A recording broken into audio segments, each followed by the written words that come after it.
Until the Last Light. Genre: heartbreaking, family love, real-life drama, hope and healing. Darius, 19 years old. Protective, gentle, responsible beyond his years, carries pain in silence.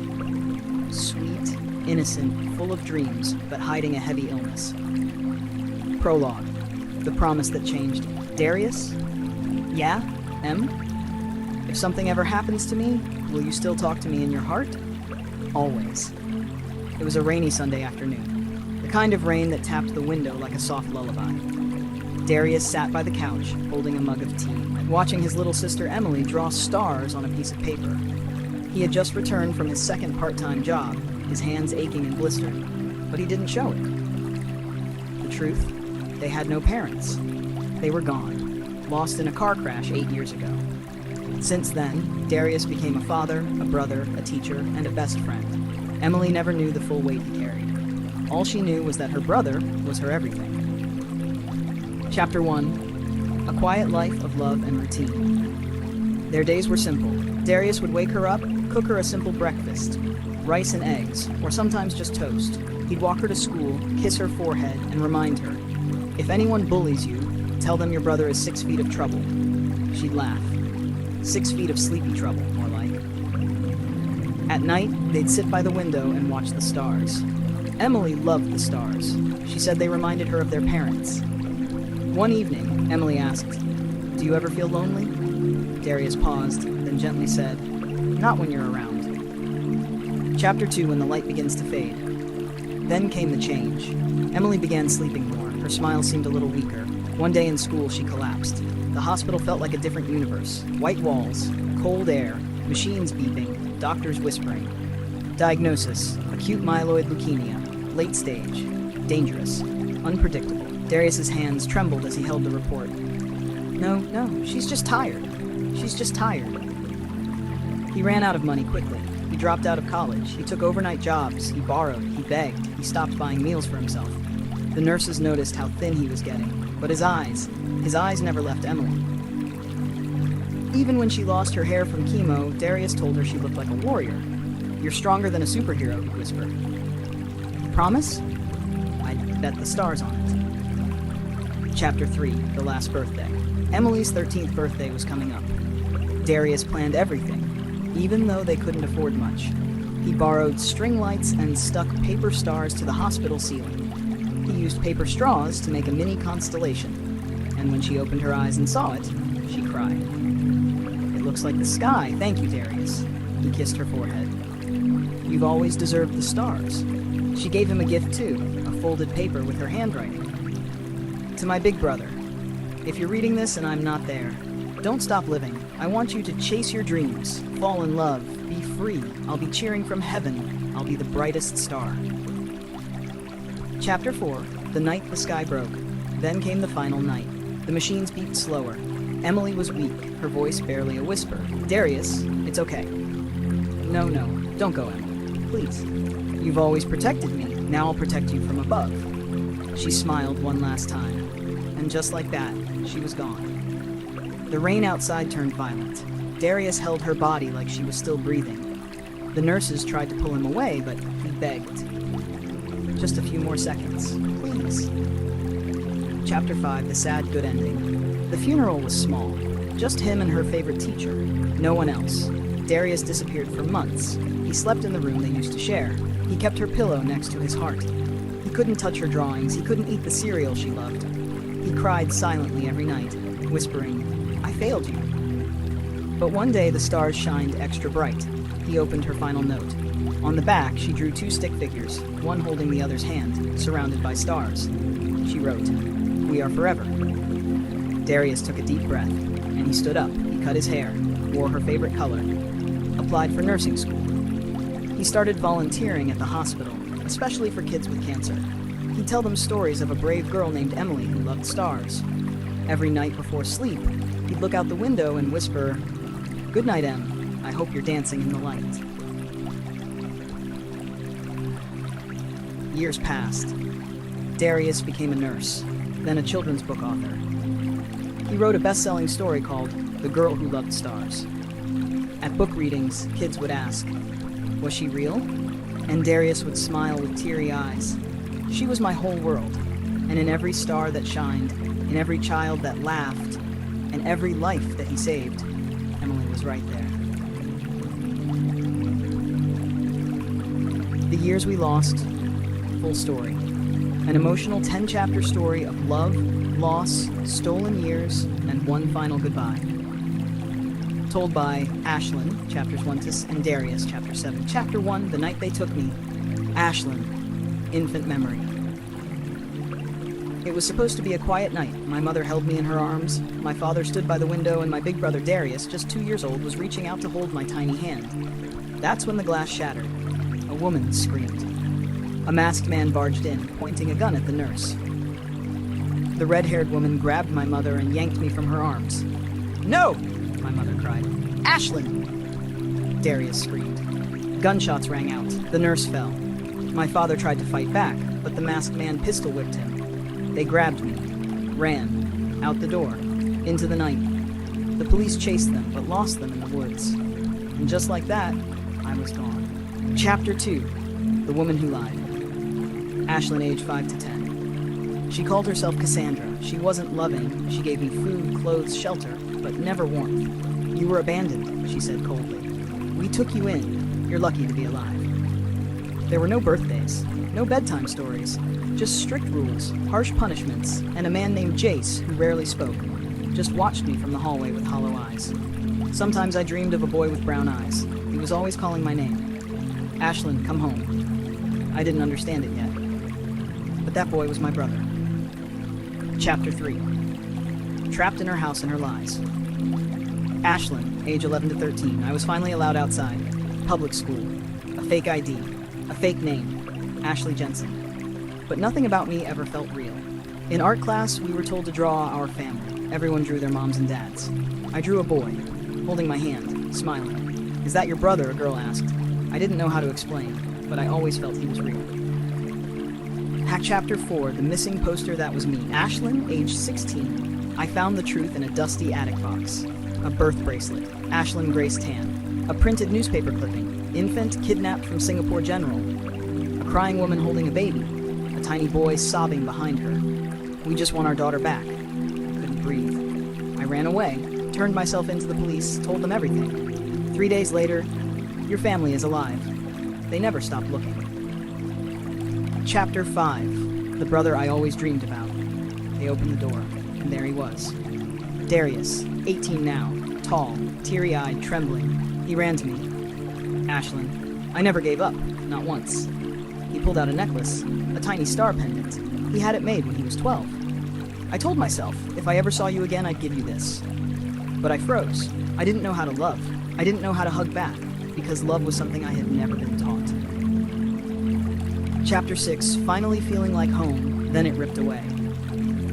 Slowly, I started smiling. We played board games. We stayed up late watching the stars. He taught me how to laugh again. One night I called his name. "Darius?" He turned. "Yeah, thank you for being my brother," he cried. That night, I collapsed in the bathroom. Blood, seizure, darkness. Doctors diagnosed it. Tumor, terminal, late stage. After finally finding my family, I was losing everything again. Chapter 7, Darius, holding her like I failed again. Darius's POV begins. I broke when they said incurable. I fell to the hospital floor. 16 years of searching, just to lose her again? But I didn't leave her side. I fed her ice cream. We built a pillow fort in her room. We made a list. 1, watch the stars together. 2, eat cotton candy. 3, paint a mural. 4, take a midnight walk. 5, say, I love you, with fear. We did it all. She laughed through the pain, smiled through the fear. But the clock was ticking. Chapter 8, The Day the Past Caught Up. She wanted to visit the place she was born, Singapore General. I took her there.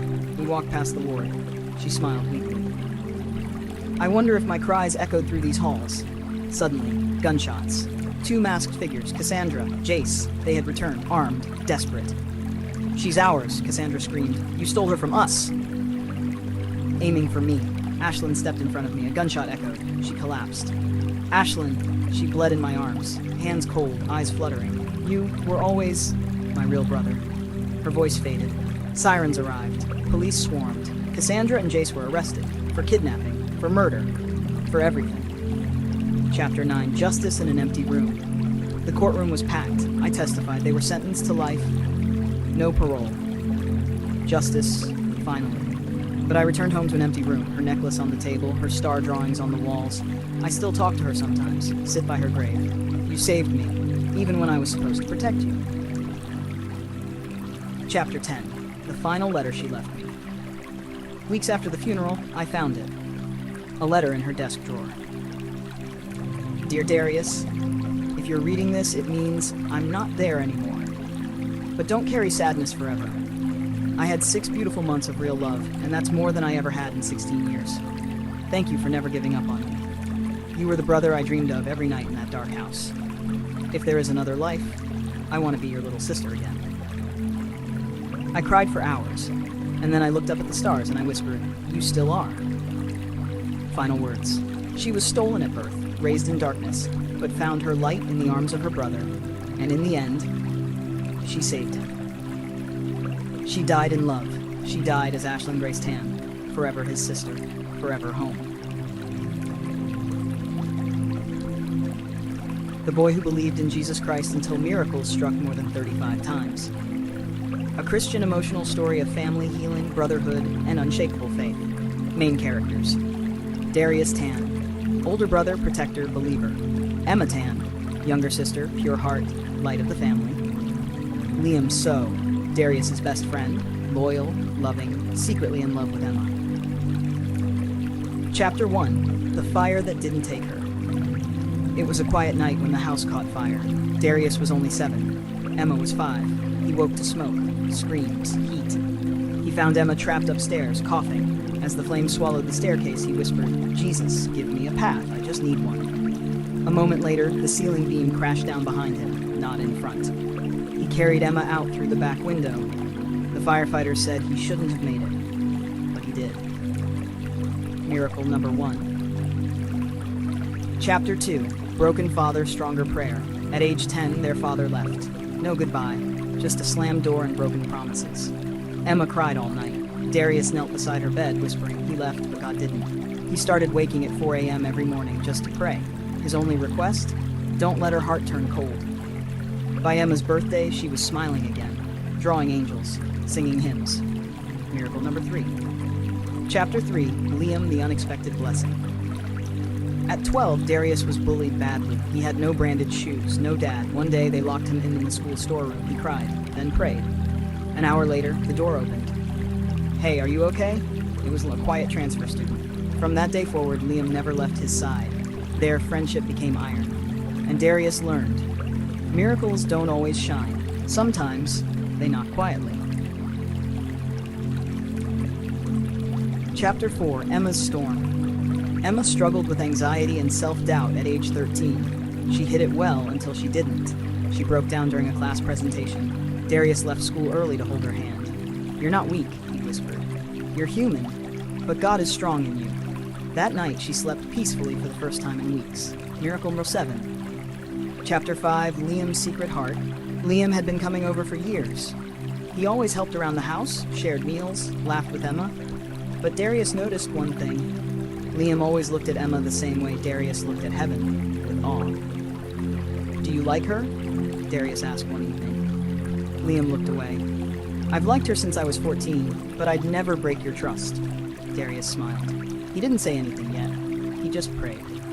God, if this is your plan, show me in time. Chapter 6. Emma's Collapse. At age 15, Emma collapsed in school. Cold sweats, blood pressure dropping. Doctors called it a rare autoimmune condition. She was hospitalized for 2 months. Darius fasted for 3 days straight. No food, just water and prayer. Liam stayed too. He brought her flowers, read her verses from Psalms. Emma finally opened her eyes. I saw light, and I heard both of your voices. Miracle number 14, the light returns. Emma recovered, slowly. Darius thanked God every day. Liam helped her regain her confidence, walking, painting, even dancing. One afternoon, Darius found them dancing on the porch barefoot. Liam saw him and stepped back. Sorry. Darius raised his hand. You don't need my permission, but you always had it. Emma's eyes lit up. They weren't hiding anymore. Love was growing. The first date.